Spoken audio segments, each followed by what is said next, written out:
Ruben Amorim mencoret salah satu bintangnya dari susunan pemain inti Manchester United untuk menghadapi Crystal Palace. Ini dilakukan setelah akun Instagram miliknya menyukai unggahan yang mengkritik sang manajer. Awal bulan ini, akun Instagram Patrick Dorgu menyukai unggahan yang mengkritik pemilihan tim dan taktik Amorim yang memicu rumor ketegangan di antara keduanya. Unggahan tersebut menampilkan tangkapan layar komentar yang menyatakan, pelatih manapun yang menganggap Casemiro dan Bruno Fernandes sebagai poros yang layak adalah pelatih yang tidak serius. Meskipun tidak ada bukti pasti yang menghubungkan keputusan Amorim dengan perilaku Dorgu di media sosial, pemain internasional Denmark tersebut telah tampil sejak awal dalam 2 pertandingan terakhir United, kekalahan 1-0 dari Everton dan hasil imbang 2-2 dengan Tottenham. Diogo Dalot telah ditugaskan sebagai bek sayap kiri melawan Palace, sementara Amad Diallo beroperasi di sisi kanan di depan 3 bek yang terdiri dari Luke Shaw, Matthijs de Ligt, dan Leny Yoro. Dorgu, di sisi lain, berada di antara para pemain pengganti. Amorim menegaskan bahwa pemilihannya murni berdasarkan performa latihan di Carrington. Hal ini menyusul pengakuan Amorim bahwa Dorgu, yang menyanyiakan peluang emas untuk menyamakan kedudukan melawan Everton, sedang mengalami krisis kepercayaan diri. Setelah tampil dalam 5 pertandingan Liga Pertama United musim ini, ia mendapati dirinya hanya menjadi pemain pengganti di 4 pertandingan berikutnya.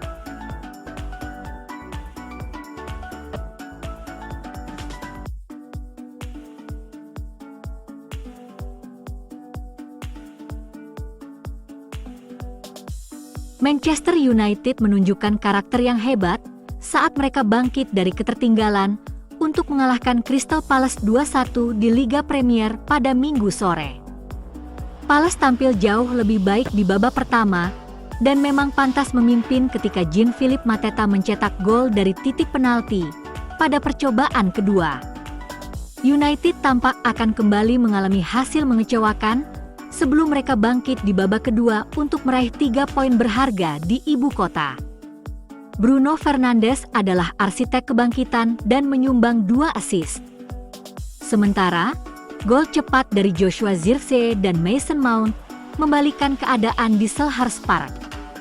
Palace berusaha keras untuk menyamakan kedudukan di menit-menit akhir, tetapi tidak mampu membalikkan keadaan. Mereka kembali kehilangan poin setelah kalah di pertandingan Eropa di tengah pekan. Fernandes meraih penghargaan pemain terbaik pertandingan, meskipun ia bukan satu-satunya gelandang United yang menarik perhatian. Berbicara setelah kemenangan, pakar Tente Sport, Joe Cole, memuji penampilan United yang penuh semangat di babak kedua, khususnya trio yang memainkan peran kunci dalam kemenangan comeback mereka.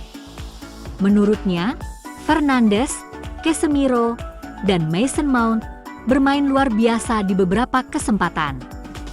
Menguasai bola, menggerakkannya, mereka menciptakan peluang, dan tampil kuat di lini belakang. Pikiran tersebut juga disuarakan oleh mantan striker Liverpool, Peter Crouch, yang menambahkan trio pemain MU bisa memberikan lebih banyak dan mereka melakukannya di babak kedua. Fans bisa melihat dari reaksi mereka saat peluit akhir, kegembiraan yang luar biasa, kelegaan, semangat yang mereka tunjukkan. Semua bisa melihat betapa besarnya itu, kritik yang ditujukan kepada mereka setelah pertandingan melawan Everton benar-benar mengecewakan, reaksi yang luar biasa bagi mereka, tentu saja di babak kedua.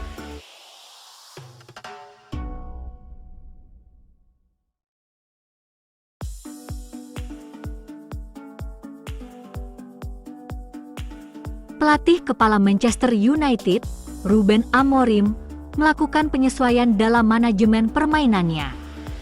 Ketika Manchester United merekrut Ruben Amorim setahun yang lalu, para penggemar berharap ia bisa mengayunkan tongkat ajaib dan memperbaiki kekurangan Erik ten Hag. Namun, yang telah fans saksikan berulang kali adalah Amorim harus banyak belajar di tempat kerja dan terus melakukan penyesuaian. Faktanya, Amorim secara bertahap melakukan perubahan meskipun prosesnya tidak mulus. Lihat misalnya pelajaran pertama yang dipelajari Amorim di sepak bola Inggris ketika timnya dikalahkan oleh bola mati melawan Arsenal Desember lalu. Hari ini, MU telah menyamai Arsenal untuk jumlah gol terbanyak yang dicetak dari bola mati pada musim 2025-2026 dengan 10 gol, setelah mencetak 2 gol melalui tendangan bebas untuk mengalahkan Crystal Palace. Dan itu bukan satu-satunya hal yang tampaknya dipelajari Amorim. Di awal tahun 2025, Casemiro berada di urutan terbawah dalam daftar pilihan utama Manchester United, dengan Ruben Amorim lebih memilih Toby Collier. Casemiro sejak itu mendapatkan kembali kepercayaan Ruben Amorim, kembali memantapkan dirinya sebagai starter, meskipun kontraknya berada di tahun terakhir. Faktanya, dalam beberapa pekan terakhir, Casemiro begitu hebat sehingga MU berantakan tanpanya. Melawan Palace setelah unggul, Ruben Amorim memutuskan untuk mempertahankan peran Casemiro. Amorim mempertahankan Casemiro selama 90 menit penuh, berusaha memberi tim peluang terbaik untuk mempertahankan keunggulan setelah unggul 2-1 melalui gol Mason Mount di menit ke-63. Hal yang menguntungkan adalah Casemiro tidak di kartu kuning. Seringkali kartu kuning untuk pemain Brasil itu merupakan langkah awal sebelum pergantian pemain untuk menghindari risiko kartu kuning kedua. MU berhasil mempertahankan 3 poin, naik ke posisi 7 klasemen Liga Primer.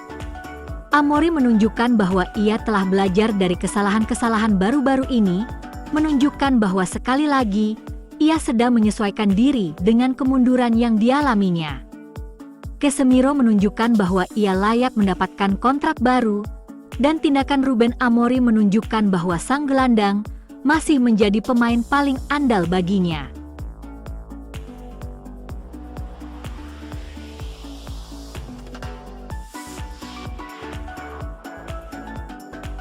Bek tengah Manchester United, Leny Yoro, mendapatkan pengalaman berharga dalam kemenangan tim atas Crystal Palace. Hari yang membahagiakan bagi para pemain Manchester United jauh lebih mudah dilupakan semenit kemudian melalui Joshua Zirkzee, sebelum Mason Mount mencetak gol pada Desember 2024. Pertandingan ini melengkapi tahun pertamanya bermain sepak bola kompetitif untuk MU. Yoro telah menunjukkan bahwa ia layak berada di level ini, tetapi seperti halnya pemain profesional berpengalaman, akan ada kesalahan di sepanjang jalan. Mantan pemain hebat United, Rio Ferdinand, menanggapi hal itu dalam perspektif dirinya sebagai bek tengah. Pertandingan ini terkadang bisa membuat pemain gila. Gunakan pelajaran ini sebagai bahan bakar. Yoro masih muda dan akan bangkit kembali. Kerja keras, dedikasi, dan bakatnya luar biasa.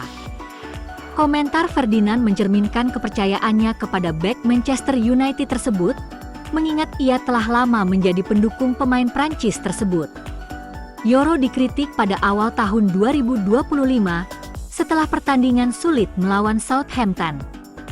Ia bangkit dari situasi ini dengan impresif, dan menjadi starter otomatis yang layak di bawah asuhan Ruben Amorim, sosok yang bersinar di musim yang buruk. Musim ini Yoro mempertahankan posisinya sebagai starter reguler, dengan Ferdinand mengatakan bahwa ia memiliki kemampuan untuk menjadi bek terbaik di dunia. Berbicara tentang penampilan beratnya sebelumnya melawan Southampton dan pemulihannya, Ferdinand mencatat bagaimana Yoro bekerja keras untuk memperbaiki kesalahannya. Melawan Palace, Yoro hanya sedikit kurang beruntung, tanpa terpeleset saat melanggar lawannya dan menyebabkan penalti. Ia juga melakukan blok penting di awal pertandingan untuk mencegah peluang mencetak gol.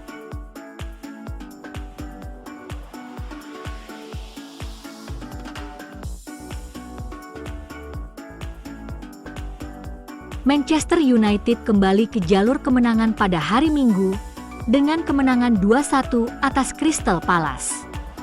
Ada sejumlah momen yang mungkin fans lewatkan dari pertandingan ini, kembalinya Lisandro Martinez misalnya.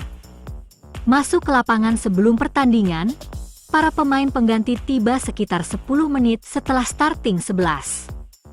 Saat mereka muncul, sebagian besar pemain berjalan tertatih-tatih menuju lingkaran tengah.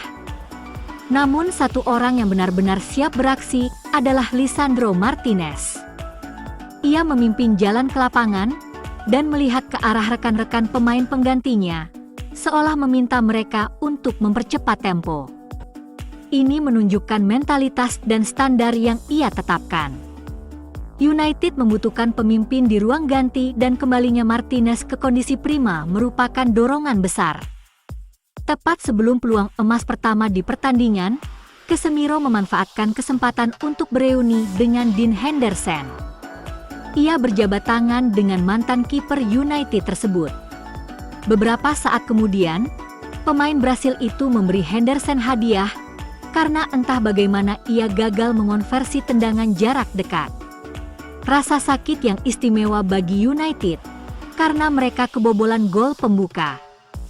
Gol pertama tampak bagus pada pandangan pertama, dan nama Mateta diteriakan oleh para pendukung tuan rumah. Setelah United menyamakan kedudukan, terjadi keributan di tribun tandang, tetapi Yoro tidak bisa menyembunyikan rasa frustrasinya atas penampilannya sendiri. Ia meletakkan tangan di kepalanya saat duduk di bangku cadangan, setelah digantikan oleh Noussair Mazraoui. Minggu ini merupakan minggu yang sulit bagi Yoro, tetapi ia masih muda dan akan belajar dari beberapa hari yang sulit. Setelah kekalahan dari Everton, Bruno Fernandes mungkin tidak puas dengan penampilannya sendiri. Namun, teori bahwa ketika sang kapten bermain bagus, United bermain bagus terbukti setelah kemenangan ini. Fernandes tidak muncul di babak pertama, tetapi ia memimpin dari depan di babak kedua. Terlepas dari 2 tendangan bebasnya, gelandang asal Portugal ini tampil mengesankan dengan etos kerjanya dan menetapkan standar bagi rekan satu timnya.